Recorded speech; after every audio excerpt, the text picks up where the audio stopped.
22 years, allegations, rumors, court battles, finally supreme court judgement. నిజం ఎక్కడ? Allegations ఎక్కడ? Judgement ఏం చెప్పింది? అసలు మ్యాటర్ ఏంటంటే February 23, 2022 Telugu heroine Pratyusha poison consume చేసి చనిపోయారు. అప్పుడు ఆమె వయసు 22. ఎవరెవరు ఇన్వాల్వ్ అయి ఉన్నారు? విక్టిమ్ ప్రత్యూష, ఎక్యూస్ ఆమె బాయ్ ఫ్రెండ్ గుడిపల్లి సిద్ధార్థ రెడ్డి. ఇద్దరు కలిసి పాయిజన్ కన్జ్యూమ్ చేశారు. ప్రత్యూష చనిపోయింది, సిద్ధార్థ రెడ్డి సర్వైవ్ అయ్యాడు.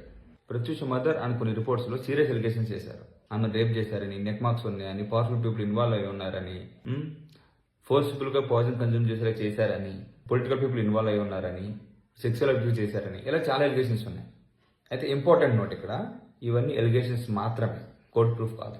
అయితే 2004లో కోర్టు సిద్ధార్థ రెడ్డికి 5 years జైల్ ప్లస్ 6,000 ఫైన్ వేసింది. ఆ 6,000లో 1,000 ఆయన పర్సనల్గా సూసైడ్ అటెంప్ట్ చేశాడని చెప్పి, మిగతా 5,000 వేరే వాళ్ళని సూసైడ్ అటెంప్ట్ చేశాడని ఈ జడ్జిమెంట్ ఛాలెంజ్ చేసి ప్రత్యూష వాళ్ళ మదర్ హైకోర్టుకు వెళ్ళింది. హైకోర్టు 2011లో జడ్జిమెంట్ ఇచ్చింది. 5 years జైల్ పీరియడ్ 2 years చేసి 6,000 ఉన్న ఫైన్ ని 50,000 చేసింది. అయితే ప్రత్యూష వాళ్ళ మదర్ ఈ జడ్జిమెంట్ కూడా ఛాలెంజ్ చేస్తూ సుప్రీంకోర్టుకు వెళ్ళారు. సుప్రీంకోర్టులో ఈ కేసు నడిచి ఈ రోజు అంటే February 17, 2026 జడ్జిమెంట్ ఇచ్చింది, ఫైనల్ జడ్జిమెంట్. అయితే సుప్రీంకోర్టు సిద్ధార్థ రెడ్డి మీద ఉన్న ఎలిగేషన్స్ అన్ని ఫాల్స్ అని చాలా క్లియర్ గా చెప్పింది.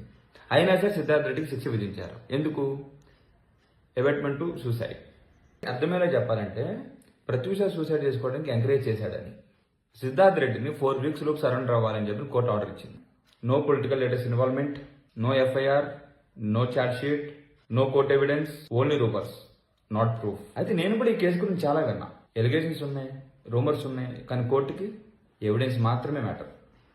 ఇది ఒక కేసు కాదు, ఇది ఒక warning about toxic relationship, mental health, silent suffering, mental harassment, emotional pressure and women safety. Justice final అయింది, కానీ అవేర్నెస్ ఫైనల్ కాదు. Prevention is real justice. మీరు కూడా ఈ కేసు గురించి చాలా వినే ఉంటారు, ఎస్పెషల్లీ 90s కిడ్స్. మీరేం విన్నారు? ఈ కేసు మీద మీ ఒపీనియన్ ఏంటి? కామెంట్లో చెప్పండి. Thank you.